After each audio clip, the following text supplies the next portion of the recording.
We're not here to have fun. We're not here because this is easy, and we did not make the decision to come here today. We did not make a decision lightly. But we come here today with absolute moral clarity that this is absolutely the right thing to do to protect the people of the state of Texas. Yeah. For the last few weeks, Texas families have been burying their loved ones who were killed in the very preventable tragedy that occurred in Central Texas.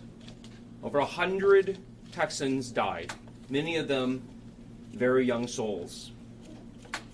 And all Texans across the state have asked for is that the legislature focus and spend its time taking care of the families who are grieving and helping the communities who are recovering to accomplish their goals.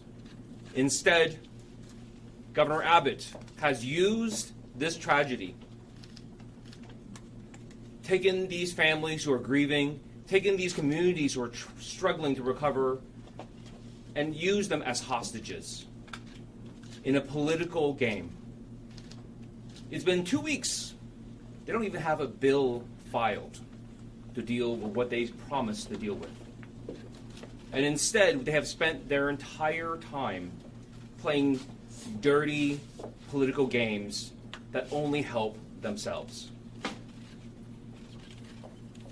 And what is even worse,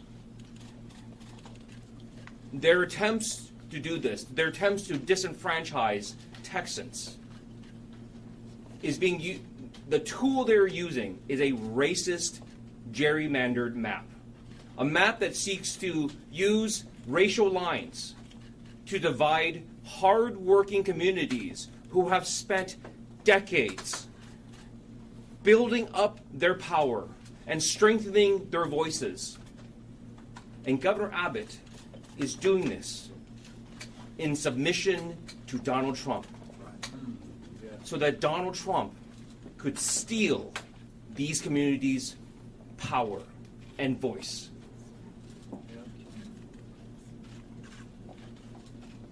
We will not be complicit in the destruction of our own communities. We will not be complicit in the destruction of any communities in Texas. We will hold people accountable, and we will defend our state to the absolute best of our abilities. We're not here to play political games. We're here to demand an end to this corrupt process. Yeah, absolutely. We ask them to stop hiding things from the public. We ask them to stop doing things behind closed doors. We ask them to stop attacking Texas communities. They refuse because their loyalty and fealty to Donald Trump overrides all other interests. We have been a part of this corruption for too long. We have seen it too many times, where Republican leaders promise our communities that they will protect our families and do what is necessary, but time and time again, they say pretty words and then take care of themselves. Well, today, this corruption ends. Today,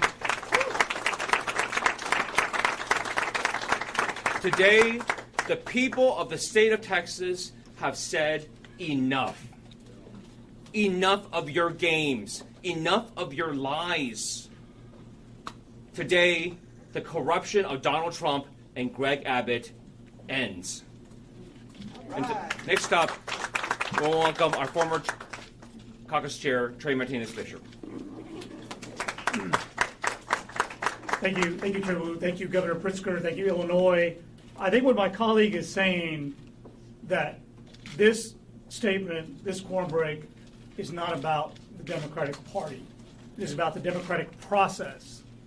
We from Texas are so familiar with the phrase of our Apollo 13 mission, Houston, we have a problem. Well, I say, America, we have a problem. The largest democracy in the world, and yet a Texas governor would bend a knee to Donald Trump because he's afraid to lose an election fair and square. He would rig these maps to have politicians pick voters so that he can not have to deal with a Congress that will provide oversight, accountability, and real checks and balances like our founders wanted us to. This is wrong, this is un-American, and this is undemocratic. In America, we need to wake up. Republicans are stealing our democracy right before our very eyes. But guess what? Texas Democrats are here, and we have a message for Donald Trump. Not on our watch. We will not have our democracy taken on our watch. Never, ever, ever underestimate the will of the American people when it comes to protecting and preserving our democracy and our voting rights. And that is why we are here, and that's what this is about. From California to New York, from Illinois, Governor, to Texas. We are all in this together. We should wake up and rise up and speak out against this injustice, and it's time to go to work. And as they say back in Texas, I think it's time we need to cowboy up and get to work and push back. So we're pleased to be here. I had the good fortune of having Gene's job a few years ago where we had to make a quorum break, and my partner in crime who helped with that is our former Democratic Caucus Chair, and that is Chairman Chris Turner. Chris? Thank you, Trey. So, by denying the Texas House of Representatives quorum, we are using the power that we have as state legislators under the Texas Constitution to fight for our constituents. And we are all elected to fight for the people we represent. And that's exactly what we are doing here today. I want members of the media to know that in addition to the legislators you see here in front of you today, here in Chicago, there are others who are joining us in Chicago shortly. We also have delegations of our caucus in Albany and in Boston who are meeting with leaders in those states to tell them what's happening in the state of Texas. And we also have several other members who are elsewhere, but they are not in Austin, and they are not going back to the Capitol. Together, we are united in this fight, and we are working to spread the word about what's happening in Texas. Donald Trump wants more power. That's what this is about. He wants to face no accountability and no consequences. And that's why he's demanding Texas rig our congressional districts. The people of Texas have made their voices very, very clear on this. Over the course of the last 10 days, thousands of Texans have turned out to make their voices heard in our House Redistricting Committee hearings. 99% of them, and I'm not exaggerating, 99% of them have demanded that we reject Trump's Texas takeover. Right. So what did the Republicans do? What did the Republicans do in the face of all those people saying don't do this? They ignored them. And they did it anyway. And they've accelerated this plan, this scheme through the process, and that's why we are here tonight. There was a time when a Texas governor wouldn't be afraid to tell a president, any president, don't mess with Texas. Right. But Greg Abbott is too subservient and too weak to do that to Donald Trump. So, Abbott and the Republicans in the legislature are dutifully following Trump's commands. And this is what this is about. They are engaged in an illegal act of intentional discrimination by tearing apart majority, minority congressional districts across our state. And we are not going to stand for it. Right. So we are here to fight for the millions of Texans who don't want Trump's Texas takeover, and we're going to continue to fight for them, and we are here to fight back. I'm going to hand it back to Leader Wu. Thank you so much, Chris. Up next, we're going to have Governor Pritzker, and before he comes up, we just want to say thank you to Governor Pritzker for welcoming us, and definitely someone who recognizes the need for us to fight, and also thank you to the people of Illinois for welcoming us as well. Thank you so much, Governor. Yeah, thank you. Appreciate you. Thank you so much, Leader Wu. Good evening, everyone. A big thanks first to the DuPage County Democrats and their chair, Reed McCollum, for making this space available and hosting us here this evening. We're here to welcome the Texas House of Representatives Democratic Caucus and its leader, Gene Wu, to the great state of Illinois. I was honored to host all of you, a group of you, about 9 days ago, and to learn about the challenges that you might potentially face. And frankly, I wish that we were greeting you under better circumstances today. But instead, we know that you are making great sacrifices to resist the power grab that's being perpetrated by Donald Trump, by Governor Abbott, and by Texas Republicans. You are answering one of the most challenging calls of public service that has ever been asked of you. And you've had to leave behind your families, your full-time jobs, your communities, and you did it to protect the voting rights of the people that you represent and voters all across this nation. Tonight, along with the Speaker of the Illinois House, the President of the Illinois Senate, and millions of Illinoisans, we are very pleased to welcome you and to stand in solidarity with you and send a clear message to all Americans. We will not let power go unchecked.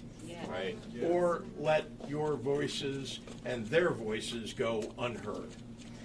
Over the past few months, my political team and I have been in direct and regular contact with the Texas Democratic Caucus. In late June, I was able to spend time with the Texas Democratic Party Chair, Kendall Scudder, who traveled all the way from Dallas to prepare for this exact possibility. Last week, I was honored to host Chair Wu and members of his delegation for a frank discussion about what was at stake and how Illinois could help. I want to level set with you about what is happening in Texas and how it affects us all and why we are grateful that our friends from Texas are here tonight. Since Donald Trump came into office, he has taken calculated and explicit steps to grab unprecedented power and to silence his dissenters. He has ignored federal orders, federal court orders, encroached on states' rights, and he has strained our Constitution. As his cruel agenda reared its ugly head, Trump saw his poll numbers tanking and has begun to see that Republicans will likely lose control of Congress in 2026. When you try to tear health care away from veterans and seniors and people with disabilities, and stop food assistance for the most vulnerable working families in America, and raise prices on everyday groceries, all to fund tax breaks for the wealthiest people in this country, then voters are likely going to throw your party out. So Trump came up with a new scheme, rig the system, by ramming through a corrupt mid-decade redistricting plan that would steal 5 congressional seats, silencing millions of voices, especially black and Latino voters. Let's be clear, this is not just rigging the system in Texas. It's about rigging the system against the rights of all Americans for years to come. Now, Texas Republicans submitted to the president's orders and took steps to advance Trump's Texas takeover. And while Texas Democrats have been trying to work across the aisle to deliver disaster relief after the devastating floods in central Texas, Republicans chose to use the tragedy as political cover to cheat. That brings us to today. Texas Democrats were left no choice but to leave their home state, block a vote from taking place, and protect their constituents.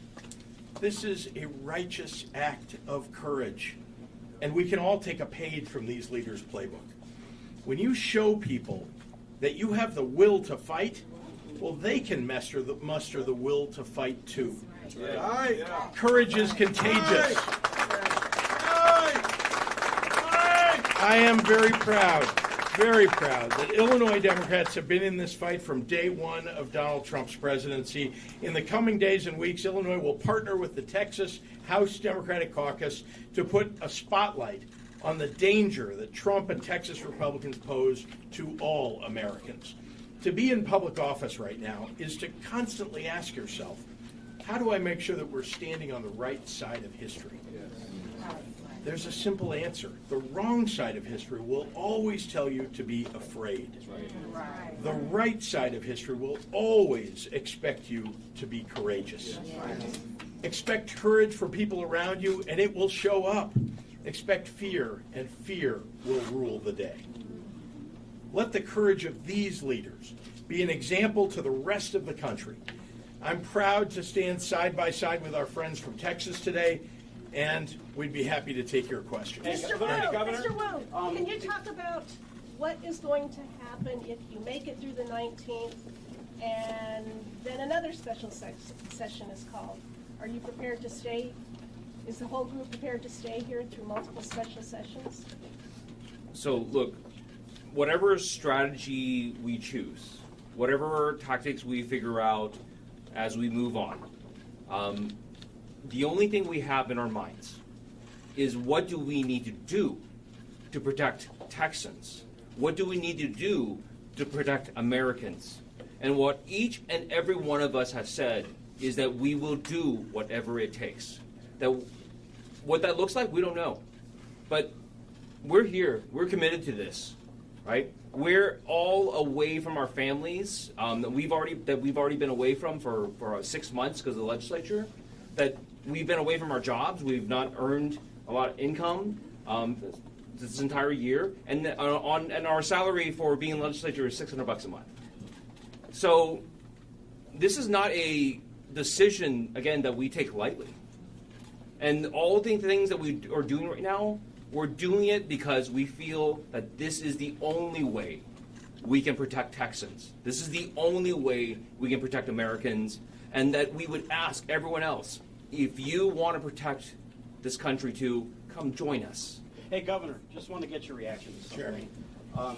John Curran, the Illinois Senate Republican leader, he issued a statement today. He called your hosting of the Texas Democrats, quote, the height of hypocrisy, end quote, since you had supported independent map making and pledged to veto a gerrymandered map. He also called the state's Illinois' current congressional map shameless in its attempt to remove choice from voters. He said Illinois Democrats should be focused on strengthening democracy here in our state with fair maps instead of chasing national headlines by intervening in other states. What's your reaction to everything that Leader Curran said about this matter? Well, let me be clear. We passed a map in Illinois that follows the Constitution, and that is not what Governor Abbott is trying to do in Texas. We believe that the people of Texas deserve to have fair representation and not to have the game changed in the middle of the decade. There already is litigation about the original map that they put in place. Now they want to change it again. That, no doubt, will end up being litigated too. But let me be clear that they are attempting to cheat. And, you know, I think we all know Donald Trump is a cheater. Yeah. So is the Attorney General of Texas, Ken Paxton. Yeah. In so many ways. And we here in Illinois believe that we're, 2025. We've had elections now for, the 5 years that this map has been in place. We want to continue to have those fair elections, and we're proud of the fact that Democrats do better than Republicans in those districts where they're hyper-competitive, frankly, and we won in virtually every one of those districts that was competitive. But when you look at a map that's 14-3, yeah, but you're talking about the outcome, Paris. You're talking about the outcome. Look, the fact that we are very good in Illinois about delivering for the people of Illinois and that people react to that and vote for our candidates is very different than cheating mid-decade by rewriting the rules because their cult leader, Donald Trump, tells them to do it. Governor, both talked about the possibility of redistricting there. Would you accuse them of also cheating if they do so? You know, remember, all bets are off when the cult leader and would-be dictator of the United States tells Texas to midstream change the game when they know that they're going to lose in 2026. All bets are off. Everything's got to be on the table. And that, So But how is it cheating in one sense and not cheating in another? the cheating here is the fact that we are midstream in 2025, and they want to rewrite the map, and for only one reason. The cult leader of their party tells them to do it because he knows he's going to lose control of the House of Representatives. Attorney General Ken Paxton said Democrats in the Texas House who try and run away like cowards should be found, arrested, and brought back to the Capitol immediately. We should use every tool at our disposal to hunt those down who think that they're above the law. Reaction to that. We follow the rules. Oh, Come get it. well, right. I love that. The members behind me said it all. Look, they're here in Illinois. We're going to do everything we can to protect every single one of them and make sure that, because we know they're doing the right thing. We know that they're following the law. It's Ken Paxton who doesn't follow the law. Yeah, seriously. It's the leaders of Texas who are attempting not to follow the law. They're the ones that need to be held accountable. What conversations have you had about sticking together, knowing what happened in 2021, where this holdout ended after 38 days because some Democrats defected? So, look, I mean, I think we've discussed this among ourselves enough times that I hope everyone understands that this is not 2021. The world that we're living in today is vastly different. The threats to not only our state, but to our entire country, but the very concept of what America is, this is a different day. The danger that is posed to the American people is not the same. If Donald Trump is allowed to do this, if he is allowed to once again cheat and get away with it, there's no stopping this. This will spread across the country. And just as people say it is distasteful for blue states to do this as well, but this will occur everywhere. Because if one person's going to cheat and no one's going to stop it, why doesn't everyone just do it then? And that is not a society, that is not an America that works everybody. Everyone is already tired of the hyper-partisan bickering and all of the fighting because we never get anything done. And they are creating a system that will reinforce that and make it even worse. And we're telling people, please come out, stand up against it, rise up and say no more, enough. Was there a moment that set this in motion? When did you all collectively decide to reinstate? So look, there's not a single moment. And throughout this process, Democrats repeatedly tried to work with Republicans on this, asking them, please, could you just at least show us the maps? Could you at least give us an idea of what you're thinking about, what you're doing? Could you please just at least file the bill to do the flooding relief? Just do something. Stop hiding the ball. Stop doing things in secret. Stop shutting people down. Stop not trying to silence our communities, but actually be effective in silencing the communities, because after they gave 48 hours after they finally revealed the maps, for the public to drive 6-7 hours across the state to come testify. And they were given 2 minutes each, and some people waited 15 hours to testify. And we didn't even finish the testimony. And we asked them, could you please go out and ask? And they said, this is not, the people who testified are not reflective of the opinions of the people of the state of Texas. Then I said, why don't you go out and do more hearings and let people have their say? They refused, because this entire thing is corrupt. It's a sham process. It's just meant to just have the tiny amount of transparency that they can pretend that's there, and then they hide the ball and get away with whatever they want to get away with. If they are allowed to go unchecked, if this is allowed to go unchecked, this is going to spread across our country and rip it apart. Representative, can you tell us how many people are here, how many representatives are here, and how many might be coming from New York and Boston? I would have to dig with the numbers. Governor, would you, as a private citizen or through your Think Big America organization, or urging the DPI, would you cover the $500 a day fines that add up when the Texas legislators are missing? Look, what they're doing is the right thing. They have a right to raise money, by the way, to support their endeavor. And I'll be clear. I mean, I haven't done that. We've done everything in terms of logistics to support, to welcome them. And again, I continue to support the endeavor that they've undertaken here. Others have already done some of that. Do you think you're going to financially support them as this goes on? I can't answer that. I can only tell you that I'm going to do everything I can to make sure that they're welcome here, that they have the ability to stay as long as they need to and want to, and we're glad that they're here. And frankly, there's no need, because the outpouring of support from people, from Americans around the country, the outpouring support, like since we've landed, I have gotten, my phone has not stopped ringing, of people texting us, like, keep going, tell us what you need, give you the donation link. What is the donation link? We'll know that in a moment. To beat this, you would have to stay out of the state serially for months, potentially. Are you committed to doing that if it's as corrupt and undemocratic as you say? And if you're not certain, is there value in slowing this down rather than stopping it? Yeah, so again, we don't know what the next steps are. We're trying to take this day by day. We have never given up trying to talk to our colleagues on the other side. We've never stopped trying to have negotiations and try to work out something that will actually benefit the people of Texas. And we will continue to do that. We will continue to try. And again, I don't care what it is. The people here are risking their lives, are risking their safety. We had the Attorney General has threatened us. The governor has threatened us. We have members of our body have threatened us. And people take this very seriously. And people are committed to doing what it takes. And that's it.